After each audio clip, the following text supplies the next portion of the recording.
Yes Mahanadu కార్యక్రమంలో మంత్రి లోకేష్ మాట్లాడుతున్నారు. లైవ్ లో చూద్దాం. కార్యకర్తలు ఎదుర్కొన్నారు. బయటికి రాకుండా తాళగట్టిన రోజులు, ఒక పోరాటం చేస్తే దొంగ కేసులు పెట్టిన రోజులు. ఏకంగా మీ లోకేష్ పైన 23 కేసులు పెట్టారు. వేదిక మీద నాయకులందరి పైన కేసులు పెట్టారు. కానీ ఆనాడే చెప్పాం, మాట తప్పం మడిమ తిప్పాం, మేము తగ్గేదే లేదని ముందలికి నడిచాం. మనందరం చూసాం, మెడపై కత్తి పెట్టి వాళ్ళ నాయకుడికి జై కొట్టమంటే జై తెలుగుదేశం, జై చంద్రబాబు అని చెప్పి ప్రాణాలు కోల్పోయాడు తోట చంద్ర. ఈ రోజు నేను గర్వంగా చెప్తున్నా, తోట చంద్ర కొడుక్కి ప్రభుత్వం ఉద్యోగం ఇచ్చిన ఘనత కూడా మన ఎన్డీఏ ప్రభుత్వాన్ని. నామినేషన్ పత్రాలు లాక్కుని దాడి చేస్తే మీసాలు మిలేసి తొడగొట్టాడు మన అంజిరెడ్డి తాత. అంతేకాదు, ఏకంగా వైకాపా రౌడీల దాడిలో రక్తం కారుతున్న చివరి ఓటు పడే వరకు ఓటింగ్ బూత్ లో నిలబడారు మన మంజుల గారు. వైసీపీ గూండాలు ఏకంగా వచ్చి కంటి చూపు పోయే విధంగా పొడిచినా ఎత్తిన పసుపు జెండా దించకుండా నిలబడింది మన చెన్నుపాటి గాంధీ. ఇలాంటి నాయకుల్ని మనందరం స్ఫూర్తిగా తీసుకుని తెలుగుదేశం పార్టీని ముందరికి నడిపించాల్సిన బాధ్యత ఉంది. కేసుల కోసం భయపడం, ఏనాడు వెనక తిరిగి మనం చూడలేదు. వేదికమైన అనేక నాయకుల్ని అరెస్ట్ చేశారు. మన అచ్చన్న గారు కానివ్వండి, కొల్లు రవి గారు కానివ్వండి, ఇట్లా అనేక మందిని అరెస్ట్ చేసి జైలుకి పంపించిన మనం ఎప్పుడూ వెనక్కి తగ్గలేదు. అందుకే వై నాట్ 175 అంటే చివరికి టీమ్ 11 మిగిలే పరిస్థితి ప్రజలే ఇచ్చారు. 2024 ఎన్నికల్లో అందరం కలిసికట్టుగా రికార్డులు బద్దలు కొట్టాం. భారతదేశ చరిత్రలో ఎప్పుడు జరిగిన విధంగా 94% స్థానాలు మనం కైవసం చేసుకున్నాం. 175 నియోజకవర్గాల్లో 164 స్థానాలు ఎన్డీఏ సొంతం చేసుకుంది. శ్రీకాకుళంలో 10 out of 10, విజయనగరంలో 9 out of 9, తూర్పు గోదావరి జిల్లాలో 19 out of 19, వెస్ట్ గోదావరి జిల్లాలో 15 out of 15, కృష్ణాలో 16 out of 16, గుంటూరులో 17 out of 17, నెల్లూరులో 10 out of 10, అనంతపూర్లో కూడా 14 out of 14. అంటే 8 ఉమ్మడి జిల్లాల్లో క్లీన్ స్వీప్ వచ్చింది.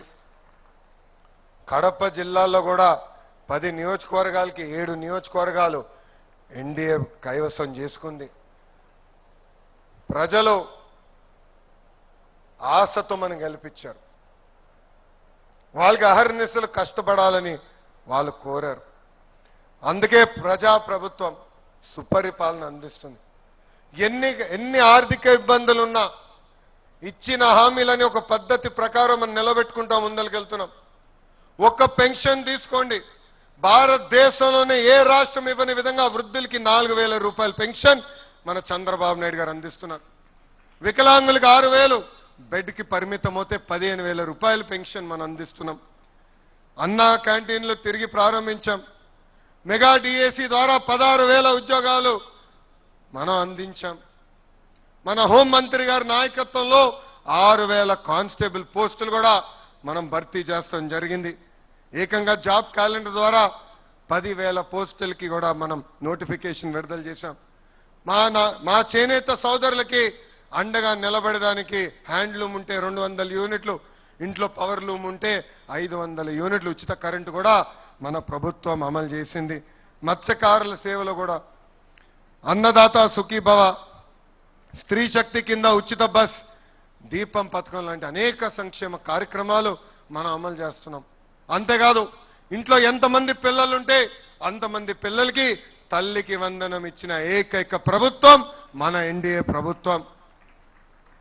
ఎన్నికల ముందర కూడా ఒకే హామీ ఇచ్చాం, ఒకే రాష్ట్రం ఒకే రాజధాని, కానీ అభివృద్ధి వికేంద్రీకరణ.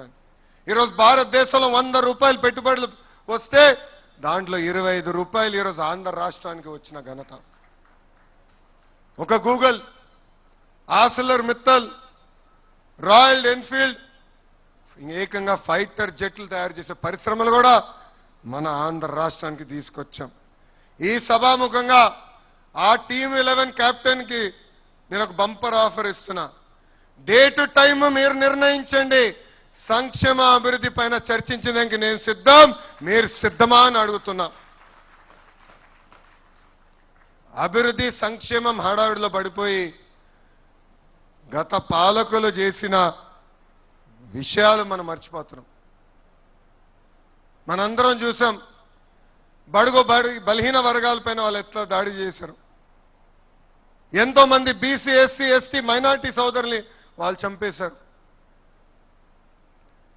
వాళ్ళ అక్కని వేధించని అడిగినందుకు అమర్నాథ్ గౌడ్ని ఏకంగా కిరోసిన్ పోసి ఆనాడు చంపేశారు.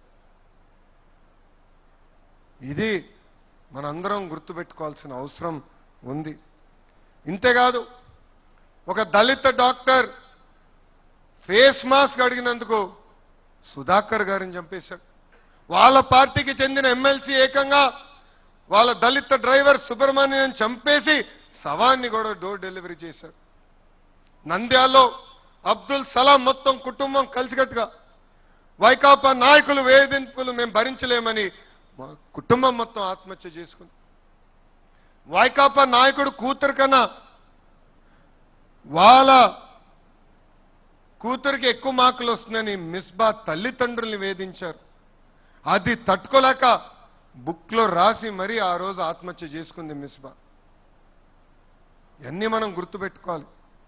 ప్రజల్లోకి తీసుకెళ్లాల్సిన బాధ్యత నాయకులు, కార్యకర్తల పైన ఉంది. ఈ మధ్యన గొడ్డలి పార్టీ అంటే సైకోకి కోపం వచ్చింది. ఆ సైకోకి ఒకటే చెప్తున్నా, మాది గూగుల్, మీది గొడ్డలి, మాది ఫైటర్ జెట్స్, మీది ఫ్యాక్షన్, మాది కియా అవుతే మీది క్యాట్, మీది కిడ్నాప్. బాబు గారు చెప్పినట్లు both are not the same brother. బాబాయిని చంపింది గొడ్డలతోనే కదా సైకో.